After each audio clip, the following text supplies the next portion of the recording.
My sister and I both awakened to two systems at the same time. One was the elimination system, which could consume stamina to eliminate anything, while the other was the hoarding system with storage space. As her older brother, I felt sorry for my sister's frail health since childhood, so I chose the stamina-draining elimination system, and my sister chose the hoarding system. Who knew that a week later, the apocalypse would descend? Extreme cold and zombie hordes ravaged everything. I desperately eliminated zombies with the elimination system, and soon became a hero of the city. Meanwhile, my sister could only work as a warehouse manager in the rear. During one zombie horde attack, I fell severely wounded, and when I needed supplies to survive, I discovered my sister had locked the safe house. She looked at me coldly and said, "Why do you get to be the hero while I'm stuck being a warehouse manager?" When I opened my eyes again, my sister had already rushed to choose the elimination system. Seeing this, I knew she had been reborn too. I smiled. She had no idea what price the elimination system demanded. Using the elimination system consumed massive amounts of stamina. Even with my robust physique, I would be left as weak as if I'd suffered a serious illness after using it. And her, this pampered princess who couldn't even open a bottle cap, using it once would probably leave her bedridden for 3 days. The moment I opened my eyes, I heard my sister say, "Ethan, I want the red one." Like a child afraid of having her toy stolen, she quickly reached for the elimination system on the right. The instant her fingers touched the red icon, an ecstatic smile spread across her face. In this life, it's my turn to be the hero everyone admires. Then she looked back at me with eyes full of smugness and contempt. "Foolish brother, you don't know yet, do you? I've taken the strongest ability. In this life, you'll be the one begging me." I leisurely walked toward the abandoned hoarding system. "Chloe, are you sure you want that one? It looks like a combat type. Very tough work." Having obtained what she thought was a divine ability, Chloe was inflated with ego. She flipped her hair and said with feigned maturity, "Ethan, I've thought it through. You've protected me all my life, so this time let me protect you. I'll handle all the fighting and dirty work. That golden one is probably just storage space, perfect for someone meticulous like you. You can handle logistics? Protect me?" I sneered inwardly. She wants to turn me into her tool too. And then, just like I protected her in the last life, drain every bit of value from me. I ignored her and reached out to gently touch the golden symbol before me. A warm golden light instantly enveloped me. System binding successful. Host Ethan. Ability, Infinite Hoarding Level 1. Time until apocalypse, 167 hours 59 minutes. Meanwhile, having successfully bound her system, Chloe excitedly waved her arms at the air. The crystal ashtray on the coffee table vanished instantly. Chloe's face went pale. She clutched her chest and gasped for breath, but then showed an expression of wild joy. "It's real. It's really real. I have that power." She turned to look at me, her eyes no longer showing their usual dependence, but naked arrogance. "Ethan, I'm a bit tired. Get me some water, and give me the bank card Mom and Dad left us. I need to go buy some things to prepare." Her tone was like she was ordering a servant. Looking at this sister who had pushed me into the abyss in my past life, I slowly uttered one word: scram. The air froze in that second. The smile on my sister's face stiffened, and she even doubted she'd heard correctly. All my life, I had indulged her every whim. "Ethan, what did you just say? Are you upset I took the red system? But I'm doing it to protect you." I said, "Get out." I stood up and looked down at Chloe. "Also, this is my house. You have 10 minutes to pack your things and get out." "Are you insane?" Chloe finally dropped her act. "I've awakened the strongest ability. Do you know what that means? The apocalypse is coming. Only I can protect you. If you offend me now, I won't help you even when you beg." She was too confident, thinking I would still grovel before her like in the last life. I smiled and stepped closer to Chloe, backing her into a corner. "The strongest ability?" I suddenly punched the wall next to her ear. With a loud bang, Chloe screamed and crouched down, covering her head. "Your so-called ability, is it just making your few shabby clothes disappear? Did you forget that your ability can only eliminate, not create food? In 7 days, the temperature will drop to minus 60 degrees. Without food or clothing, even if you can eliminate an entire building, you'll freeze and starve to death." Chloe's body trembled. She had indeed overlooked this problem, but she quickly stiffened her neck and shouted, "So what? I can take by force. Whoever refuses to give me supplies, I'll make them disappear. As for you, what use is guarding a broken warehouse? You'll still have to rely on me. Is that so? Then good luck to you." I was too lazy to waste more words on her. I walked to the door and yanked it open. "Now, immediately get out, or I'll have security drag you out. Don't forget, this is still a society of law. I can call the police for trespassing." Chloe looked at my resolute back, shock flashing across her face. "Fine. Very well. Since you're so heartless, don't blame me for being ruthless. When the apocalypse comes, I'll watch you beg me with your pile of junk. Ethan, don't regret this." Chloe rushed into the room and haphazardly stuffed some clothes and jewelry into a suitcase, then dragged the luggage out the door in a fury. Before leaving, she glared at me viciously. "In this life, I'll make you die like a dog before my eyes." The door slammed shut.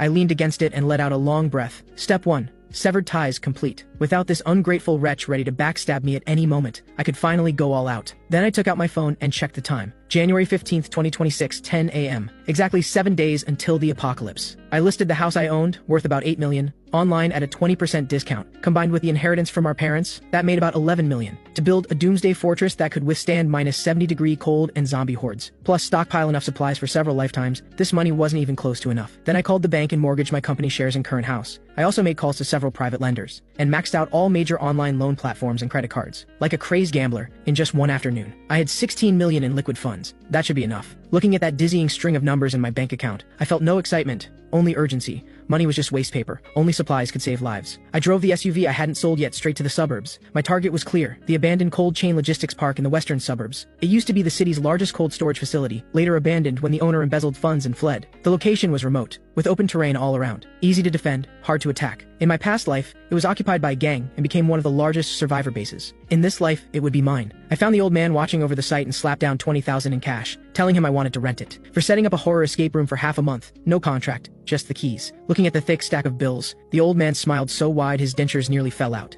and handed over the keys without a second word. The moment I got the keys, I locked the main gate and walked into the massive underground cold storage. Though abandoned for 2 years, being 10 meters underground kept it cold and damp. About 3,000 square meters with an 8-meter ceiling. System, scan current space, I commanded mentally. Scan complete. Semi-enclosed underground space detected. Meet safe house renovation requirements. Activate space anchoring. Once anchored, this space will serve as a material transfer station in the real world. You can teleport external materials directly here, at will, and release materials from system space here. Anchor. Location secured. Next, to fill it, I drove straight to the city's largest agricultural wholesale market and went on a shopping spree. My frenzied purchasing caused a sensation throughout the wholesale market. A mysterious young man buying wholesale like he was hoarding for doomsday even caught the attention of market management. But I had my story ready. I told them. This was annual supply stockpiling for several large mines in remote mountain areas, and with the mountains about to be sealed off, everything had to be ready in the next few days. In this age where money paves the way, as long as the money was right, no matter how ridiculous the excuse, someone would help you make it work. As night fell, the first batch of heavy trucks loaded with supplies rolled into the abandoned western suburbs factory. After all the workers unloaded and left,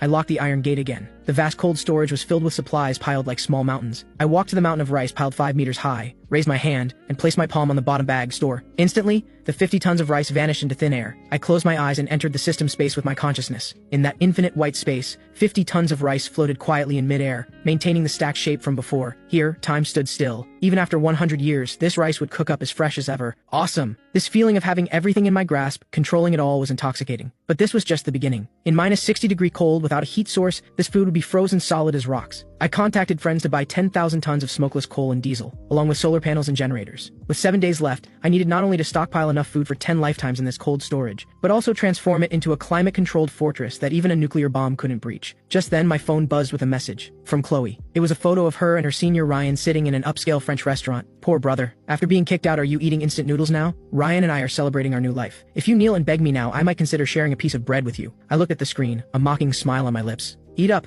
Eat plenty. This is the last meal you'll ever have that could be called human food. I casually replied with 2 words, dress warm. Then I blocked her and shut off my phone. I stood on the second floor suspended iron walkway, watching dozens of workers bustle like ants in the belly of this steel beast. Boss, aren't your requirements a bit too much? The speaker was Blake, the city's most resourceful contractor, who now looked constipated, staring at the densely detailed blueprint in his hands. 50-centimeter thick aerospace-grade aerogel insulation throughout, lined with 2 layers of 20mm bulletproof steel plates, and you want all ventilation sealed off except for 2 air intakes with NBC filtration systems. Blake wiped the sweat from his forehead. Brother, this isn't going to be cheap. The money's already in your account. $5 million advance. I need it done in 3 days. All materials must be in stock, and if not, strip them from other construction sites. I'll pay triple the difference. I turned and locked eyes with Blake. Only one rule. Don't ask why. Don't take photos. Don't post on social media. Another $2 million is hush money when you're done. Blake's Adam's apple bobbed violently. $7 million, equivalent to 2 years of his usual profits. You got it, boss. You're like my father. Since you're so generous, let me tell you, if I don't deliver in 3 days, you can twist my head off and use it as a soccer ball. Watching Blake's pumped-up figure walk away, I felt nothing. What I was building wasn't just a shelter, but an ecosystem independent of the apocalypse. I walked to the corner of the factory where a batch of special cargo had just been delivered. The huge wooden crates were pried open, revealing the dark metallic luster inside. These weren't ordinary steel materials,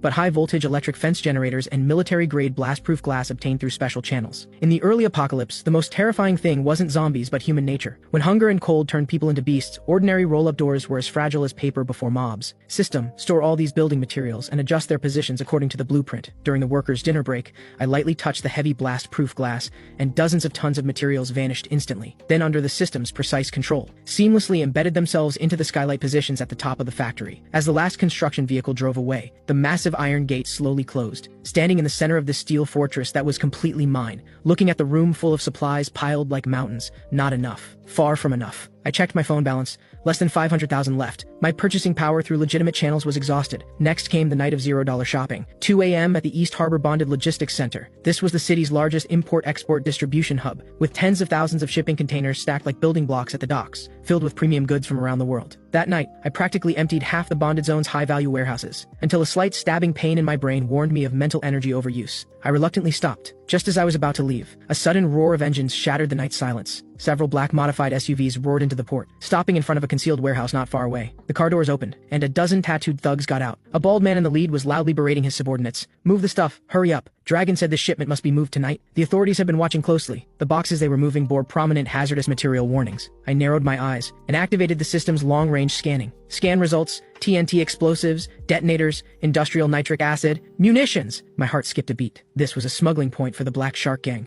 the largest local criminal organization. Looking at that TNT that could not only blow up zombies but breach any defensive fortification, I licked my lips. This is a gift delivered right to my door. With these explosives, I'll have my final trump card. Since I'd stumbled upon it, I wouldn't be polite. I quietly used the system space's properties to circle to the back of the warehouse, and placed my hand on the thin color steel plate wall. This distance was perfectly within the system's collection range. System, lock onto all explosives inside the warehouse and collect them all. The thugs moving cargo inside only saw a flash, and the heavy boxes in their hands suddenly vanished. The air suddenly went silent.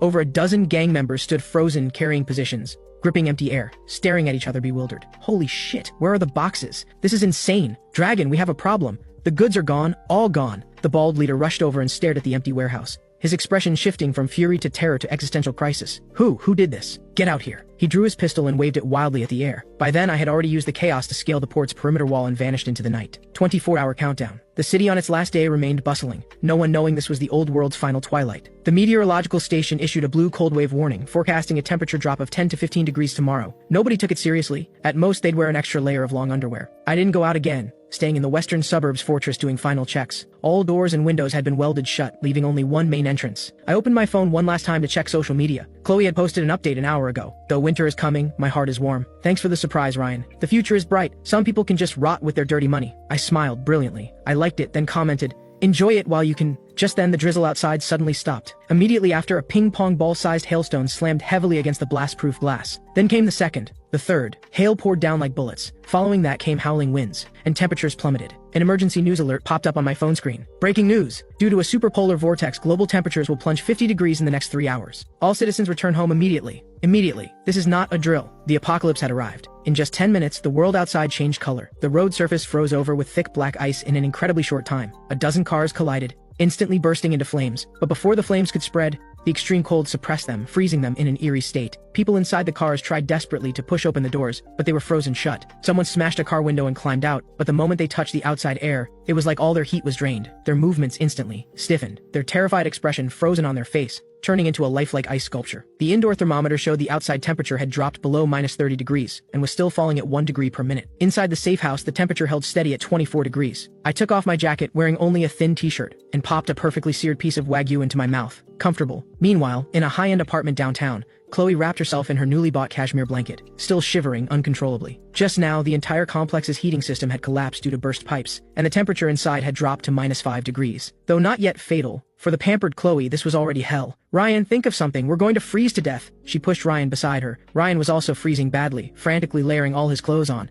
"Stop nagging. I'm cold too. This damn weather changed so suddenly. Quick, find some heat packs." "The heat packs are in that box." Chloe pointed to the corner. They fumbled around, searching, only to find fewer than 10 heat packs left, nowhere near enough to last the night. "Wait, your brother? Doesn't he have money? He must be in a luxury hotel or bought heating equipment. Call him quick." Chloe grasped at this lifeline like a drowning person, trembling hands dialing my number. "Sorry, the number you have dialed is switched off." "Damn it!" Chloe furiously threw her phone onto the sofa. "That bastard dared to turn off his phone." Don't panic. Ryan's eyes flickered. "I remember now. I saw your brother at the South City wholesale market before. I was far away, but I vaguely heard him repeatedly mention the western suburbs and a factory. There happens to be an abandoned factory there. At a time like this, he must be hiding there. Let's go find him." "But the snow outside is so bad." Chloe looked at the terrifying blizzard outside, hesitating. "Not going means waiting to die. The snow won't stop anytime soon. In a few more hours, the pipes here will burst. We have a car with heat. And once we find your brother, with your system and my brains, we can easily take him down. Then his supplies will be ours." Greed overcame fear. The two wrapped themselves in all their clothes and struggled downstairs, diving into the car. The car started, and when the warm air blew out, both sighed with relief. "Let's go to the western suburbs!" A vicious gleam flashed in Chloe's eyes. "When we see Ethan, I'll make him kneel in the snow and apologize, beg me to forgive his earlier rudeness." Meanwhile, in the western suburbs, I was staring at a corner of the surveillance screen. There, several stray dogs were huddled together, shivering. Suddenly, one dog's body convulsed violently, its eyes instantly bloodshot, turning crimson red. A piercing, inhuman shriek echoed across the wasteland, and that mutated zombie dog viciously lunged at its companions. Blood spraying onto the snow, instantly freezing into red ice crystals. This isn't an ordinary virus, it's the extreme cold zombie virus. They're not afraid of the cold, the colder it gets, the more excited they become. I put down my chopsticks, finally here. I stood up and walked to the control panel, and pressed the red button. Level 1 alert. Defense mode activated. The high-voltage electric fence of the first perimeter defense line instantly powered on, blue arcs crackling in the blizzard. I raised my wine glass and toasted to the blizzard on the surveillance screen. Welcome to hell, my guests. The blizzard in the western suburbs had evolved into a white catastrophe, with visibility under 5 meters. A white BMW X5, like a drunk, crawled with difficulty along the road where snow was already half a meter deep. Why aren't we there yet? Didn't you say it was only 20 kilometers? Chloe sat in the passenger seat, wrapped in 2 down comforters. Still so cold her teeth chattered violently. Don't nag. Ryan's hands on the steering wheel had lost all feeling, covered in purple-blue frostbite. The GPS says it's just ahead. Damn it, I can't see the road at all. A crisp crack, and the car body suddenly sank, then stalled completely. The undercarriage was stuck on a hard chunk of ice in the middle of the road. The car's broken! Ryan desperately pounded the steering wheel, but his hand hit the ice-hard leather cover, making him grimace in pain. What? Chloe screamed. Do you want me to die here? Ryan, you useless piece of— Shut up! If you're so capable, you drive. Ryan exploded too, survival instinct overpowering his usual pretense. Get out. That dark shadow ahead should be the factory. We'll walk. The two had no other choice now. Staying in the car meant freezing to death. They wrapped the comforters tight and stumbled into the blizzard like 2 clumsy penguins. They felt like their lungs were freezing, every breath a slow torture. 500 meters, usually a few minutes walk, took them a full half hour. When that steel beast of an abandoned factory appeared before them, the two practically crawled on their knees to the main gate. But the sight before them left them stunned. This wasn't an abandoned factory, this was clearly a steel fortress. The originally dilapidated red brick walls were completely covered with silver-gray metal plates. Chloe rushed to the massive solid steel gate, frantically pounding on the door. Ethan, I know you're in there. Open the door. Ethan, it's Chloe. I'm freezing to death. Please let me in. Ethan, it's Ryan. We're family. How can you leave us to die? The two shouted themselves hoarse, but their voices were quickly swallowed by the howling wind. Inside, I sat on a massive leather sofa, facing a wall of surveillance screens. On them, 2 blurry thermal imaging red shadows were pressed against the gate, like 2 pitiful flies. Beside me, red oil bubbled in a small copper pot, releasing an insanely appetizing spicy aroma. System, turn on external speakers, I ordered calmly. Activated, the speaker outside emitted a crackling sound, startling the two. Then, a lazy, calm voice with a hint of amusement rang out through the blizzard. Who is it? Don't you know disturbing people in the middle of the night is illegal? Hearing this voice, tears instantly streamed down Chloe's face. Ethan, it's me, your sister. Open the door. It's freezing out here. We're dying. Sister. Huh. My voice remained unhurried, accompanied by a slurping sound. Tisk, this duck intestine is slightly overcooked. Who did you say you were? Outside, Chloe nearly choked. I'm freezing like a dog out here, and you're eating hot pot inside? And duck intestine, no less. That damn delicious smell made her mouth water instantly, her stomach growling traitorously. Ethan, stop playing dumb. I know you can hear me. I'm Chloe, your only sister. Open the door now. Once I'm inside, I'll explain everything about before. It was all a misunderstanding. Misunderstanding? I put down my chopsticks, picked up the microphone, and looked at that distorted face on the screen, my gaze suddenly cold. Telling me to scram was a misunderstanding? Or was saying you'd make me die like a dog in front of you also a misunderstanding? That was just anger talking. Chloe panicked. Ethan, you're a man. Why are you so petty? I was wrong before. I'm apologizing now. I'm sorry, okay? Now open the door. This wasn't an apology. It was a command. In her mind, as long as she lowered her head and said those 3 words, I had to forgive her. That had been the rule for 20 years. Too bad the rules had changed. If apologies worked, what would we need police for? I sneered. Why don't you try your strongest ability? Don't you have the elimination system? These words struck Chloe like lightning, right? I have an ability. Why should I beg him? Fine. If you won't open it, I'll open it myself. Don't beg me later. A vicious gleam flashed in Chloe's eyes, and she took a deep breath, energy surging within her body. She slammed her frozen hand against the steel door. Eliminate! A red light burst from her palm, striking the door hard. However, the expected scene of the gate vanishing didn't happen. Instead, the red light was like hitting an invisible wall, instantly rebounding, making Chloe's arm go numb, and she fell backward into the snow. System warning, target object density too high and protected by high-level energy reinforced space anchoring. Host current level LV1. Cannot eliminate. Forced elimination requires life force consumption. Chloe stared in disbelief at the immovable door. My system is the strongest. How could I not even open a door? My merciless laughter came through the speakers. Forgot to tell you, this door cost me $5 million in aerospace-grade alloy, and my system happens to counter yours. Your elimination can't eliminate my hoarding. Now, get lost. Don't dirty the snow at my doorstep. The speaker cut off, then the floodlights above the gate suddenly blazed on, 2 blinding beams shining directly into their faces, making them unable to open their eyes. Chloe sat in the snow, feeling the cold that penetrated to her bones, staring at that door that would never open, experiencing for the first time what true despair felt like. Half an hour passed. Chloe and Ryan hadn't left. Because the car was broken, they could only huddle in a wind-sheltered alcove by the factory gate. What do we do? I can't feel my feet. Chloe's lips had turned dark purple, her eyelashes covered in ice crystals. Ryan was even worse off. He'd given Chloe one of his few pieces of clothing, and now his whole body shook violently, his eyes beginning to glaze over. Don't sleep. If you sleep, you won't wake up. Just then, from above, an aroma so rich it could make your soul leave your body wafted out. The two laboriously lifted their heads. Want some? I stood on the second floor terrace holding the unfinished bowl of hot pot. Ethan, please, just give me a sip, just one sip of hot soup. Ryan finally broke down, kneeling in the snow and kowtowing frantically upward. I even taught you basketball before. For old time's sake, save me. I chuckled and casually picked up a piece of freshly cooked fatty beef. When you locked me outside, before, did you talk about old times then? I released my hand, and that piece of steaming, oil-dripping beef fell in front of the two, into the dirty snow. Ryan almost instinctively lunged to grab it, but Chloe was faster, snatching up that piece of snow-covered meat and shoving it directly into her mouth, swallowing it without even chewing. That moment of warmth made her moan with satisfaction. Tasty? Yes. So good, Chloe nodded, tears streaming. Since you've eaten, get lost already. My security system detected some little friends attracted by the smell just now. Before the two could react, several pairs of glowing green eyes suddenly appeared in the distant blizzard, low growls carrying over on the wind. They're mutated zombie dogs. Run, run! Ryan reacted fastest, grabbing Chloe and trying to flee, but the ground was all ice and snow, and the two slipped, face-planting hard into the ground. The first zombie dog lunges forward, its gaping maw aimed straight for Ryan's thigh. Help! Ethan, help me! Ryan lets out an ear-piercing scream as he desperately kicks at the dog, but the creature feels no pain. In this critical moment, a flash of viciousness crosses Ryan's eyes. He suddenly grabs Chloe beside him and shoves her forcefully toward the dog's mouth while rolling away to safety. What are you doing? Chloe screams in terror. The reeking jaws are about to tear into her neck. In this split second between life and death, survival instinct conquers fear. Chloe locks eyes on the lunging dog's head as the red icon in her mind flashes frantically. She roars in her mind, eliminate! The massive Tibetan Mastiff's head is completely erased just 1 centimeter from Chloe's nose. Only a headless corpse crashes down heavily onto Chloe, nearly crushing the air from her lungs. Host eliminated Tier 1 mutant. Experience gained, 10 points. Stamina depletion warning. Chloe feels her strength draining away, her vision goes dark and she nearly faints, but she has survived. This little show is getting interesting. I lower the binoculars, amusement flickering in my eyes. Since you don't want to leave, let me point you towards salvation. My voice echoes out again, carrying a demonic persuasion. 200 meters east, there's a security booth. That's your only chance of survival tonight. With that, the window shuts completely, leaving only 2 figures trembling in the darkness and more green eyes gathering around them. Move! To the booth! Chloe shoves the dog corpse off and staggers to her feet. She doesn't even glance at Ryan. She remembers that shove. In the final second before the zombie hounds close in, both of them scramble desperately toward the dilapidated security booth. The booth is tiny and drafty. They barely manage to block the windows with discarded planks and old newspapers. Chloe, are you okay? Ryan edges closer, trying to take her hand with a flattering smile. Just now, I was trying to push the dog away, not you. Don't misunderstand. After that ordeal, her innocent facade finally cracks, revealing the selfish, cold nature beneath. Don't think I don't know what's in your head. Ryan, from now on, if you dare lay another hand on me, I'll make your head disappear just like that dog's. Ryan freezes, a flash of resentment in his eyes, but he quickly masks it. He knows Chloe now wields that terrifying elimination system. Killing him would be effortless for her. He can only endure. Meanwhile, in the safe house, I hold a tablet in my hands. Though the public network is down, my military-grade satellite receiver still picks up global signals. News from around the world scrolls across the screen. Emergency announcement for the eastern region. The government has activated the highest-level emergency protocol. Official shelters nationwide are now open. Survivors, please proceed to the nearest location. City shelter location. East District Sports Center. Shelter 7. I stare at those coordinates. In my past life,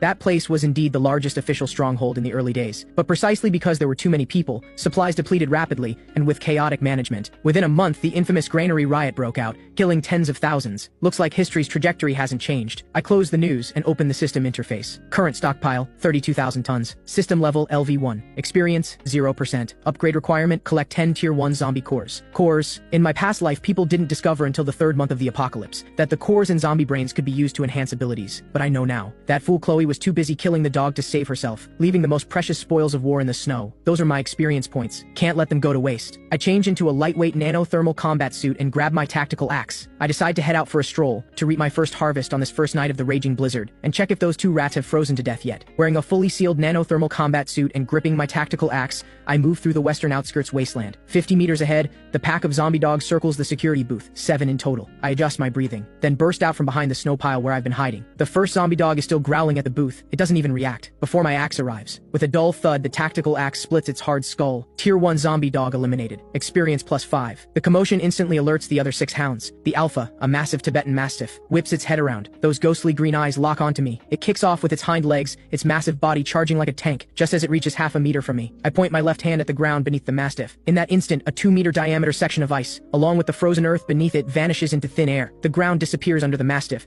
and it plunges straight down. Strike while you're down. I leap into the pit right after it. My tactical axe arcs through the air and cleaves brutally into the Mastiff's vulnerable neck joint. A grotesque dog head rolls away. Elite Mutant Hound eliminated. Experience +20. Item dropped. Tier 1 power core. Delight surges through me. I crouch down and, suppressing my disgust, rummage through the Mastiff's skull. Soon I pull out a fingernail-sized crystal emitting a faint red glow. This is the hardest currency of the apocalypse. The core, the source of zombie power, and the key to human evolution. The remaining 5 zombie dogs above bark frantically but don't dare descend into the pit. I look up with a cruel smile. Don't rush. One by one, you're all my experience points. With a thought, I retrieve a modified nail gun from my system space. For the next 5 minutes, I stand at the bottom of the pit like I'm at target practice. Battle over. I climb out and search every corpse. Luck is on my side. The 7 dogs yielded 3 cores total. The system experience bar has risen to 45%. I toss the cores into my space and walk toward the security booth. It's empty inside, only messy footprints and a line carved into the wall with fingernails. Ethan, you'll pay for this. Heh, quite the survivor, aren't you? I sneer dismissively. I'm not worried about what these 2 insignificant pawns can do. In this apocalypse, living is often more painful than dying. Since they've gone to the official shelter, let them enjoy their rewards there. That's the real living hell. I turn and leave, my silhouette disappearing into the blizzard. This outing confirms one thing. In this world where all rules have collapsed, as long as you're ruthless and strong enough, this place is my playground, and my next target is Central Hospital downtown. Not only zombies await there, but also the antiviral serum I desperately need. While it can't cure the zombie virus, it can treat common flu and infections, crucial in the early stages. Meanwhile, at the East District Sports Center, the place has been converted into a temporary shelter. Thousands of survivors crowd at the entrance. Cries, curses, and pleas for help blend into chaos. Armed soldiers maintain order with tense expressions. Don't push. Form a line. Temperature check required. Anyone with wounds, immediate isolation. Supplies are limited. 1 bowl of porridge per person per day. Want more? Join the search and rescue team. Chloe and Ryan blend into the crowd, utterly disheveled. Halt! What do you think you're doing? A soldier blocks the 2 trying to cut in line. I'm an awakened!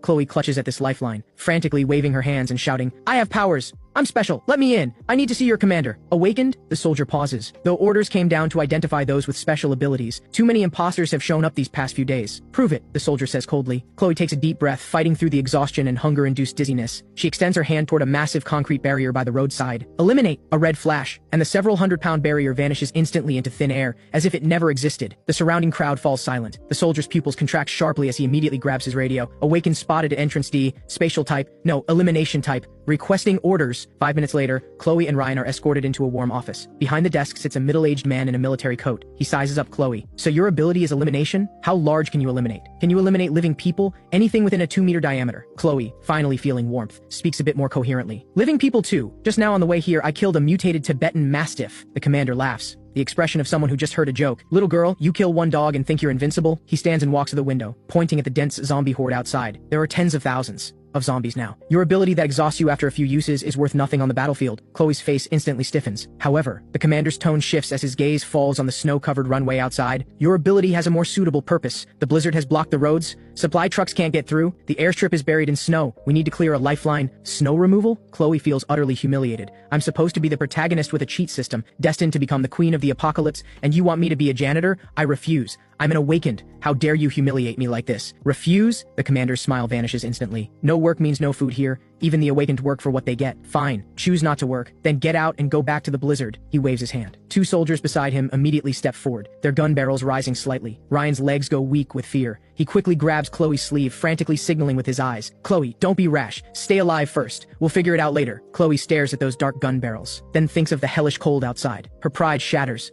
I'll do it. She grits her teeth and lowers her head in humiliation. Half an hour later, Chloe is assigned to the Special Clearance Unit, number 098. Her job is simple. Stand in front of construction vehicles and continuously use her ability on the snow and debris ahead. Eliminate sections of snow walls. When one section disappears, the convoy advances. Each time she uses her power, her body feels completely drained. Faster! What's the holdup? The convoy behind is waiting. The supervisor bellows through a megaphone. Ryan, having no abilities, is assigned to the lowest tier transport team. His task is to carry those who froze or were bitten to the incineration pits. The stench there could knock someone out, plus there's constant risk of infection. But to survive, to get that half-moldy bun, he can only endure. Late at night, both collapse on the communal sleeping platform in the gymnasium. Hundreds of people are crammed here. The stench of sweat and feet mingles together. Chloe stares at her swollen, festering hands, tears streaming down uncontrollably. It wasn't supposed to be like this. She thinks of Ethan, of that warm fireplace. Ethan, you must be so pleased with yourself right now. Chloe grips the filthy blanket tightly, her nails digging into her palm. At this moment, the plaza in front of Central Hospital is packed with frozen zombies. These creatures aren't dead. The moment they sense a living person's body heat, they'll awaken instantly. System, activate stealth field. I expend a small amount of energy to form a thermal insulation layer around my body. Using my grappling hook, I climb directly to the third-floor window. The third floor houses the pharmacy. There are fewer zombies here. After dispatching a few wandering nurse zombies, I walk to the shelves. My hand sweeps across,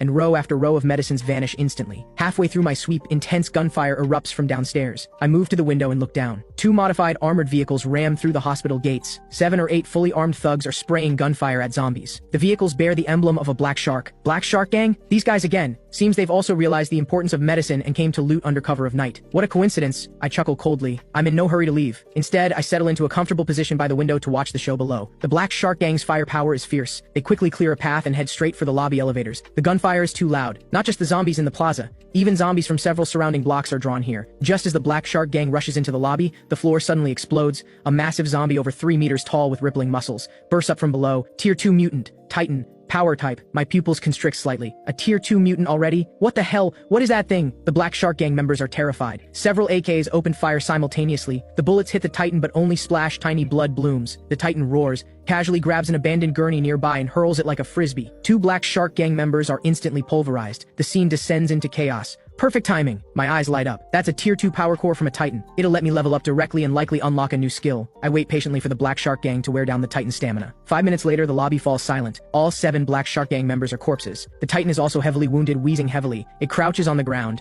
devouring corpses to recover. Now's my chance! Like a hawk, I leap from the 3rd floor. Mid-air, I retrieve a bundle of TNT from my system space. I light the fuse. Here's a present for you. The Titan opens its maw, instinctively thinking it's food, and chomps down. I roll as I land, taking cover behind a support column. A violent explosion shakes the entire building. When the smoke clears, everything above the Titan's neck has completely vanished, leaving only a massive headless corpse. I walk over and rummage through the pile of shredded flesh. Finally, I find a walnut-sized core. Tier 2 power core obtained. High-purity energy source detected. Absorb and upgrade immediately? Yes. The core in my hand instantly transforms into a warm current flowing into my palm. I feel every bone in my body crackling. Power surges through me wildly. System upgrade successful. Current level LV2. New function unlocked. Spatial rift blade. Consumes mental energy to create a 1-meter spatial rift in reality. Ignores physical defense. Cuts through any object. Ignores defense? I look at my palm. With a thought, an ink-black line materializes at my fingertips. I lightly trace it across the heavy armor of a nearby armored vehicle. Like cutting tofu, the hard steel plate splits open in a smooth line. I retract the ability with satisfaction and look at the 2 still-running armored vehicles. They're loaded with supplies the Black Shark Gang scavenged over the past few days. Thanks, gentlemen. I wave at the corpses on the ground and absorb everything, vehicles and cargo, into my space. This hospital trip not only netted me medicine and a level up, but also a windfall. Day 15 of the apocalypse. Shelter 7. The air here no longer circulates. A sour stench and the moldy smell of despair permeate everything. The gymnasium that once held 50,000 people now houses fewer than 30,000. Order has collapsed. With the generators finally dying, the last glimmer of civilization has vanished. In the darkness, people are no longer people but starving beasts. There's no food left. Open the warehouse. The officers are hoarding everything while we're left to gnaw and bark. The riot erupts without warning. Thousands of starving survivors break through the guards' defense line and surge like a tide toward the core administrative area. Gunfire screams and the sounds of tearing flesh merge into chaos. Chloe huddles in a corner of the bleachers, clutching a long, dulled snow shovel. This past week has been a living death. Her once fair hands are covered with frostbite and blisters. Chloe, run! This place is finished! Ryan rushes over, his face covered in blood. They say the zombie horde outside has breached the perimeter. This place is about to become a death trap. Run, run where? Chloe stares despairingly at the blizzard outside. It's 60 below out there. Going out is suicide. Go to the western outskirts, to your brother. Ryan grabs her shoulders and shakes her hard. Before, just the 2 of us wouldn't have worked. But what if we bring these thousands with us? Ryan's voice takes on a demonic whisper. You know the commander still has several heavy armored vehicles and heavy weapons, right? If you tell him. There's a fortress in the western outskirts stocked with supplies, heating, and electricity. What do you think he'll do? Chloe's eyes change, from despair to resentment, finally transforming into manic resolve. You're right. Why should I suffer alone? If you won't open the door to save me, then if I die, everyone dies together. Inside the core office, the commander, drenched in sweat, directs his subordinates to destroy documents while preparing to evacuate. Commander, I know a place. Chloe bursts in, shouting loudly despite the guns pointed at her. I know where there are supplies. Tens of thousands of tons, plus generators, plus completely secure fortifications. The commander whips around, staring at her intently. What did you say? I'm not lying. It's my brother's place. He's a hoarding system awakened. Before the apocalypse, he emptied every cold storage facility in the city. It's at the abandoned industrial zone in the western outskirts. If we take that place, we can survive. Everyone can survive. The commander's eyes light up. With the greedy gleam of salvation and desperation, the news spreads through the shelter like a virus. There's a granary in the western outskirts. Some selfish rich guy hoarded tens of thousands of tons of food. Let's kill him and take it all. The rioters, previously killing each other, suddenly have a common target. Half an hour later, a convoy with 5 heavy armored vehicles in the lead, over a dozen modified trucks following, and thousands of survivors trailing behind charges into the blizzard. Chloe sits in the lead armored vehicle, a cruel smile playing on her lips. Brother, this time I've brought an army to visit you. Let's see if you still refuse to open the door. At the rear of the convoy, a zombie horde drawn by the scent of living humans silently follows. The steel fortress's alarms don't sound. Instead, Beethoven's Fifth Symphony plays with rousing intensity. Dressed in a black tactical coat, I stand before the bulletproof floor-to-ceiling window on the second floor, a glass of red wine in my hand. I watch the writhing column moving through the snow in the distance. Finally, looking at the densely packed red dots on the surveillance screens, I smile. The system interface pops up a warning, large-scale hostile targets detected approaching. How flattering. I take a small sip of wine. I'm not worried in the slightest. If anything, I'm excited. These past few days at home, I've been bored enough to rust. Apart from upgrading abilities and watching old movies, dancing on a razor's edge is the apocalypse's greatest thrill. The convoy stops 500 meters from the industrial zone. The commander's voice booms through a megaphone. Ethan inside, listen carefully. We are the official search and rescue team from Shelter 7. We are now lawfully requisitioning your supplies and shelter. Disarm immediately and open the gate. I chuckle into my microphone. You mean bandits? My voice drips with undisguised mockery. The commander's face darkens. He didn't expect such stubbornness. Those who refuse mercy get none. Chloe, didn't you say you could break through? Go up there and call out. Let's see what family bonds look like. Chloe is pushed forward. She stands atop the armored vehicle with a megaphone. Ethan, you're surrounded. Look at these people. They're starving. You're hoarding all these supplies alone. Doesn't your conscience hurt? Open the door now and everyone might remember your kindness. Otherwise, when we break in, you'll be torn to pieces. Torn to pieces? I shake my head. My finger rests lightly on a red button on the console. Little sister, you're still so naive. You think bringing all these people threatens me? You're delivering experience points. Open fire. The commander loses patience. An RPG rocket whistles toward the factory gate, but just as it's about to hit, an invisible barrier flares to life. The rocket ricochets as if hitting a mirror, bizarrely reversing course and shooting straight toward a nearby truck. The truck loaded with rioters is instantly blown to scrap metal. Return fire. Shoot! Countless bullets rain down on the walls like a storm, but only sparks fly.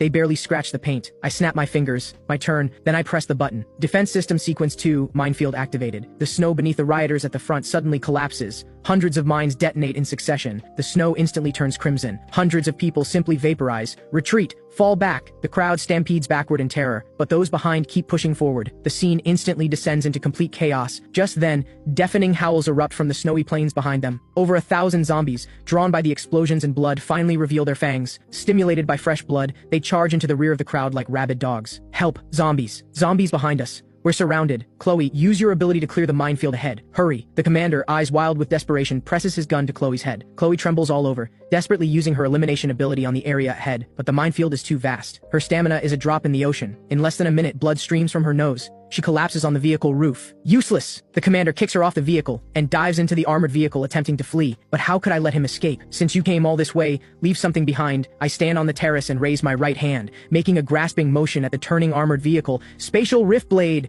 A visible black fissure slashes through the air. Without a sound, the multi-ton heavy armored vehicle, along with the commander inside, is cleaved in half at the waist. The entire battlefield falls deathly silent, everyone stunned by the power of that single strike. Ryan hides among the corpses, staring at the man standing on high like a god. The battle rages for 3 full hours. The force of over 3,000 is almost entirely wiped out. Corpses litter the ground. The heat from fresh blood melts the snow, which quickly refreezes into a thick layer of red ice, turning this place into a massive open-air morgue. The zombie horde has also been mostly cleared by my heavy machine gun. The blizzard stops. A pale moon hangs in the sky, illuminating this hellscape. Only 2 living people remain before the gate. Chloe and Ryan. Lucky for them, being kicked off the vehicle at the start and playing dead under the wreckage allowed them to barely cling to life until now. The gate slowly opens. Tactical axe in hand, I walk toward them step by step. Chloe kneels on the ground, face covered in blood. I was wrong. I was really wrong. I was forced. The commander forced me to come. You know how timid I am. Right. They forced us. For the sake of our past relationship, spare me. I'll serve you like a slave. I stop 2 meters in front of them. Without a word, I retrieve a table and chairs from my system space. Then I pull out a small red clay stove. I light the fire, set up the pot, pour water, add the hot pot base. Soon, the spicy aroma wafts through the air. I take out a plate of thinly sliced lamb and leisurely begin cooking it. Hungry? I pick up a piece of meat and blow on it to cool it. Chloe and Ryan's throats bob, their eyes fill with longing but even more with fear. Let me have a bite, please! Chloe begs through tears. This scene is so familiar. I place the meat in my mouth and chew slowly. In my past life, I begged you the same way. Through that door, I begged you for a sip of water, even just an expired cracker. What did you say? Chloe trembles all over, too terrified to speak. speak. You said supplies are for useful people. The useless don't deserve to waste air. I set down my chopsticks and look at them with icy eyes. Now, I return those words to you. I stand up. The tactical axe in my hand gleams coldly in the moonlight. Ryan, I call out. Ryan thinks there's hope and quickly looks up. You said you love Chloe and would die for her, right? Ryan hesitates and glances at Chloe beside him. Kill her, and I'll take you in. My voice is full of temptation.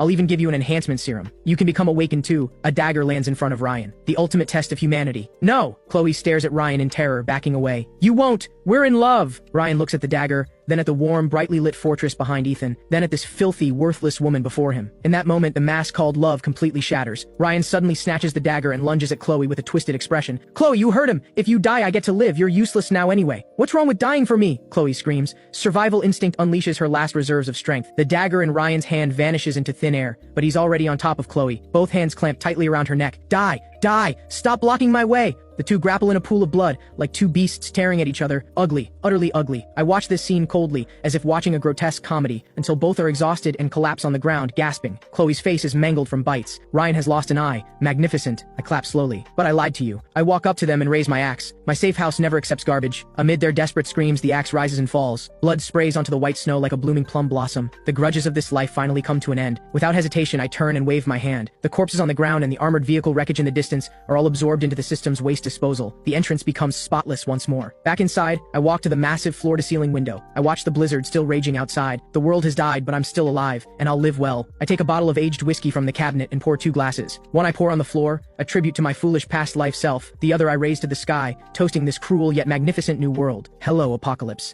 I am Ethan, king of this domain.